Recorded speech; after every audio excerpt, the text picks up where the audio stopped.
How about self-healing cars and CES in Vegas?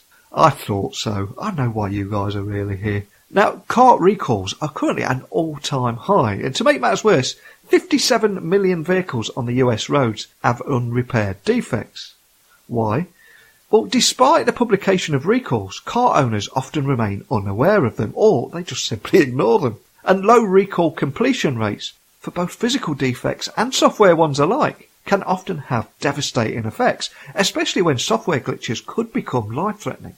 Now, I don't want to reveal too many spoilers in my intro, so buckle up and hold on tight so I can beam your ears all the way to Tel Aviv in Israel so we can speak with Roger Ordman from Aura Labs, and he's going to talk about bringing the concept of self-healing cars to life. So a massive warm welcome to the show. Can you tell the listeners a little about who you are and what you do? Well, thank you, Neil. I'm really excited to be on the show. And my name is Roger Ordman. I run marketing for Aura Labs. We're an automotive tech startup from Tel Aviv in Israel. And what we're doing is we're ushering in the era of the self-healing car. As soon as you said the word self-healing car, it kind of reminded me of Stephen King's Christine. But before we go there, Aura Labs is pioneering self-healing software for connected cars to enable OEMs to proactively respond to future vehicle software, architectures, processors and services.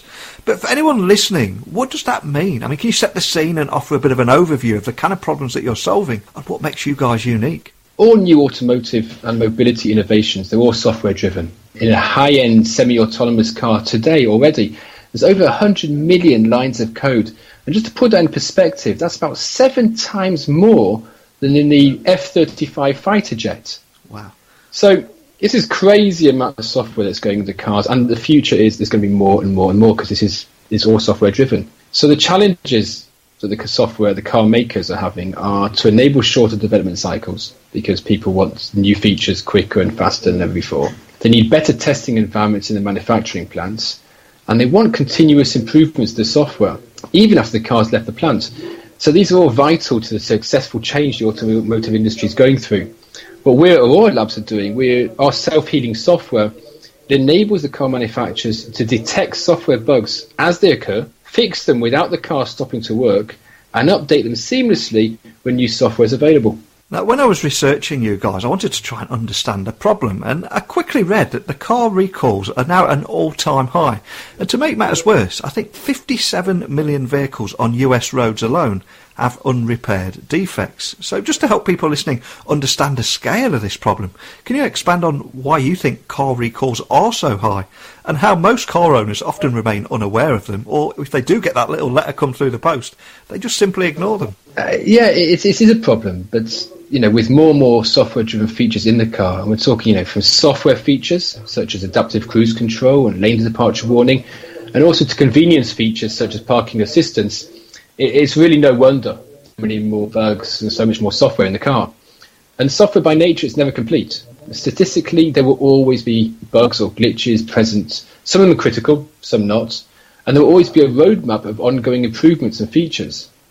And so all of these are reasons for a software recall. But as you said, sending a letter in the post or an email or an SMS to the driver, to the owner, even if it reaches that person, because what happens if you sell the car to somebody else? How does the car manufacturer now know who has that car? But say the letter it reaches the person, and then expecting them to read it, and then expecting to take time out of their day to go to a garage or a dealership to get the update, it's not realistic. And this directly leads to 57 million cars you mentioned that are driving on the US roads today with unrepaired defects. So, like your smartphone gets its software updates to the apps and to the OS over the air, the same is required for cars. That's where the future is. Tesla's already successfully doing this and has been doing it for a while. And the other car manufacturers will be following suit, and they'll be using the over-the-air updates too.